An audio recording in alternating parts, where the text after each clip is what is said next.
Hi friends, કેમ છે બધાને? મજામાં ને? આગળના વિડીયોમાં જે રીતે આપણે નીડલ્સનો યુઝ છે, રેશમ વર્ક છે, એ બધું જોયું. કટદાણાનું વર્ક છે એ બી જોયું. આજે આપણે છાપણી, ઘરે છાપણી, ટ્રેસિંગ પેપર દ્વારા છાપણી કઈ રીતે બનાવી, ડિઝાઇનને ટ્રેસ કેવી રીતના કરવી એ જોશું. મેં એના માટે છે પેન્સિલ છે, પછી આપણે જે ટેલર જે ચોક યુઝ કરે છે ડ્રો કરવા માટે, ડિઝાઇન ગળું ડ્રો કરવા માટે, એ ચોક છે. અને આ ટ્રેસિંગ પેપર છે. આ બટર પેપર નથી ફ્રેન્ડ્સ, આ ટ્રેસિંગ પેપર છે. એ થોડુંક બટર પેપર કરતાં થોડુંક હેવી આવે છે. બટર પેપર છે એ આમ કરવાથી અથવા બેન્ડ વાળવાથી અથવા કોઈ પણ રીતે છે ખેંચાય તો તૂટી જાય છે. આ પેપર છે તૂટતું નથી.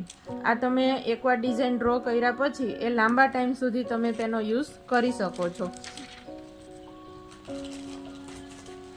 આ ટ્રેસિંગ પેપર છે. આ છે આપણે રેગ્યુલર જે બટર પેપર યુઝ કરીએ છીએ એ બટર પેપર છે.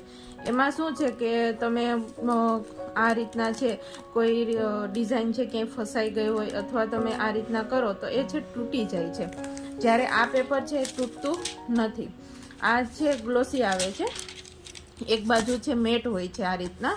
એમાં છે પેન્સિલથી તમે ડ્રો કરી શકો છો. આ રીતના છે તમે પેન્સિલથી ડ્રો કરી શકો છો. અને બીજી બાજુ જે આ છે અહીંયા છે તે ત્યાં તમે પેન્સિલથી ડ્રો ના કરી શકો. આ જો તે છે શાઇનિંગ વાળું હોય છે, એકદમ લીસું હોય છે. તો અહીંયા છે મેં છે આ કમળ છે એ ડ્રો કરી એને પિનિંગ કરેલું છે, કાણા પાડેલા છે.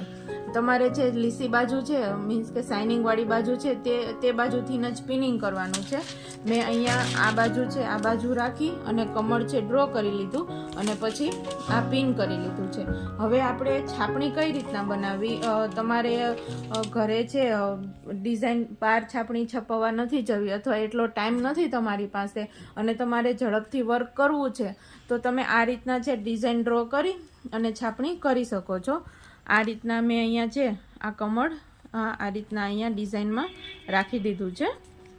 હવે આ જે ચોક છે ચોક એને આપણે ઊંધી બાજુ, જે બાજુ આપણે કાણા સીધી બાજુ છે, આ સીધી બાજુ છે જે આપણે પિનિંગ કરેલું છે, અને ઊંધી બાજુ આ જે બાજુ આપણે પેન્સિલ ફેરવીએ છીએ એ બાજુ આ રીતના રાખવાનું છે.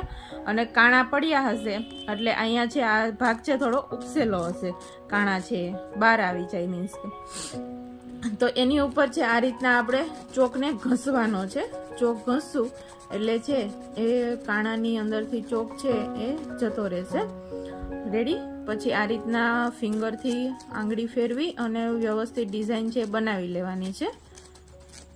અને પછી પેપર ઊંચું કરી અને જોશું તો આ રીતના છે તમારે છાપણી છપાઈ જશે. પછી આની ઉપર તમે છે પેન્સિલ ફેરવી અને ડિઝાઇન છે ડ્રો કરી. કારણ કે આ ચોક છે એ તમારો હાથ અડે ને તો નીકળી જાય, એટલા માટે અહીંયા છે તમારે પેન્સિલથી જે છાપણી છે એની માથે પેન્સિલથી ડ્રો કરી લેવાનું. એટલે એ છે તમારે રહી જશે, વાંધો નહીં આવે અને તમે એની ઉપર ઇઝીલી વર્ક કરી શકો છો.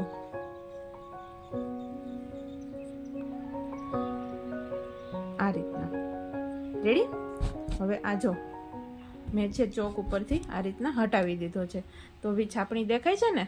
તો તમારે બહાર છાપણી કરાવવા જવાની ઝંઝટ નથી, તમારી પાસે ટાઈમ નથી અથવા કોઈ આજુબાજુમાં છે એ રીતના છાપણી નથી બનાવતું, તમારે વર્ક કરવું છે, તમને વર્ક કરતા આવડે છે તો તમે આ રીતના છે છાપણી ઘરે છે બનાવી અને ડિઝાઇન ડ્રો કરી અને છાપણી બનાવી શકો છો અને ઇઝીલી વર્ક કરી શકો છો. જો ફ્રેન્ડ્સ, તમારે આ રીતના અવનવી ટિપ્સ શીખવી હોય તો મારી ચેનલને જલ્દીથી સબસ્ક્રાઈબ કરો અને મને ફોલો કરતા રહો. અને જો તમારે આ પેપર જોતું હોય, આ પેપર છે આ બટર પેપર છે એ તમને ઇઝીલી છે સ્ટેશનરીની શોપ ઉપરથી મળી જશે. પણ આ જે આ પેપર છે એ થોડું અલગ આવે છે, એ તમને સ્ટેશનરી અથવા ક્યાંય પણ મળશે નહીં.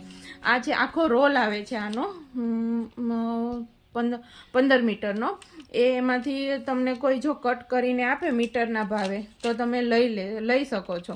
અથવા તમને ક્યાંય નથી મળતું તો તમે મારો સંપર્ક કરી શકો છો. સ્ક્રીન ઉપર મારા નંબર આપેલા છે, અથવા કોલ અથવા મને મેસેજ કરી અને તમે જાણકારી મેળવી શકો છો. Thank you friends.